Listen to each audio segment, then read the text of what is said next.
জয় সোনামার জয়। মাকে নামিয়ে নেব, স্নান করাবো, তার আগে মায়ের প্রিয় পরমান্নটা আমি বানিয়ে নেব। আর এইদিকে দেখো এক ভক্ত মা ধূপকাঠি, মোমবাতি আর বাতাসা দিয়ে গেছে। আর তোমাদেরকে আমি একটা নতুন জিনিস দেখাই, চলে এসো। এই দেখো, দেখেছো? মায়ের জন্য নতুন ছোট্ট মিনি গ্যাস। তো এই গ্যাসের মধ্যে আমি মায়ের জন্য প্রিয় পরমান্ন বানাবো। চলো বানিয়ে ফেলি তাহলে তোমাদের সাথে সাথে কথা বলতে বলতেই। এই দেখো, ছোট্ট হাঁড়ি করে সোনা মায়ের জন্য মায়ের প্রিয় পরমান্ন হচ্ছে, দেখেছো?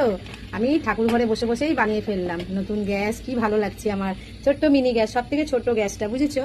এই দেখো, আজ এক ছোট্ট ভক্তের জন্মদিন। ভক্তের নাম প্রিয়াংশু। তো তার নামেই এই পরমান্ন তৈরি হচ্ছে। আর তারপরে হচ্ছে সীমা বোস, ওনারও নামে পরমান্ন তৈরি হচ্ছে, কারণ দুটো দুটো দুধ দিয়েছি আর চাল দিয়েছি, দুজনার যেটুকানি হিসাবে লাগে সেরকম দিয়ে সুন্দর করে মায়ের জন্য পরমান্ন তৈরি হচ্ছে। আর তোমরা তো জানো মায়ের পরমান্ন কিন্তু একদম শুধু দুধের মধ্যেই হয়, কোনো